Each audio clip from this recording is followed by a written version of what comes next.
আসসালামু আলাইকুম বন্ধুরা, দেখতে পাচ্ছেন ভূমি মন্ত্রণালয়ের আওতায় 238টি পদের একটি নতুন নিয়োগ বিজ্ঞপ্তি প্রকাশিত হয়েছে, যেখানে আপনারা নারী এবং পুরুষ উভয় প্রার্থীরা আবেদন করতে পারবেন। সো আবেদন শুরু কবে, শেষ কবে, কিভাবে আবেদনটি করতে হবে সবকিছু ভিডিওতে আলোচনা করব। আশা করি আপনারা সম্পূর্ণ ভিডিওটা ধৈর্য সহকারে দেখবেন, ঠিক আছে। সো এটি মূলত প্রকাশিত হয়েছে 18 এপ্রিল 2024-এ। সো এখানে বলা আছে, ভূমি মন্ত্রণালয়ের রাজস্ব খাতভুক্ত ব্যবস্থাপনা বিভাগে নিয়োগযোগ্য শূন্য পদের বিপরীতে জাতীয় বেতন স্কেল 2015 নিম্নোক্ত স্থায়ী পদে সরাসরি জনবল নিয়োগের লক্ষ্যে পদের পাশে বর্ণিত শর্তে প্রকৃত বাংলাদেশী নাগরিকদের নিকট হতে এই যে ওয়েবসাইট আছে mainland.teletor.com.bd, এই ওয়েবসাইটের মাধ্যমে আবেদন গ্রহণ করার জন্য বলা হলো। সো এখানে কিন্তু পদের নাম হচ্ছে সার্ভেয়ার, 14তম গ্রেড। এখানে বেতন হচ্ছে 10,200 থেকে 24,680 টাকা।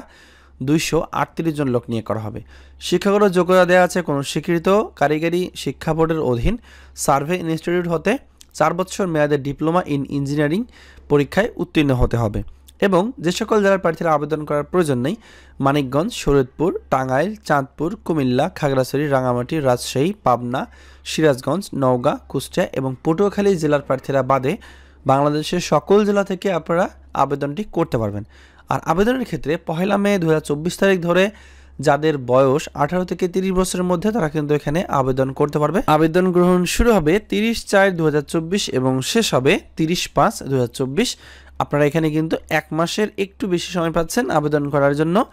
আর একটা বিষয় বলা আছে, যাদের মুক্তিযোদ্ধা কোটা আছে তারা কিন্তু এখানে বিশেষভাবে একটা সুযোগ পাবেন। তো অন্যান্য প্রার্থীরা আবেদন করতে পারবেন, যাদের কোটা আছে তারা তো আবেদন করতেই পারবেন, ঠিক আছে। সো এই ছিল ভূমি মন্ত্রণালয়ের আওতায় যে নতুন নিয়োগ বিজ্ঞপ্তি প্রকাশিত হয়েছে সেটি সম্বন্ধে আমি আলোচনা করেছি। ভিডিওটা ভালো লাগে থাকলে অবশ্যই একটা লাইক করবেন এবং কমেন্ট করে জানাবেন আপনারা কে কোন জেলা থেকে দেখছেন।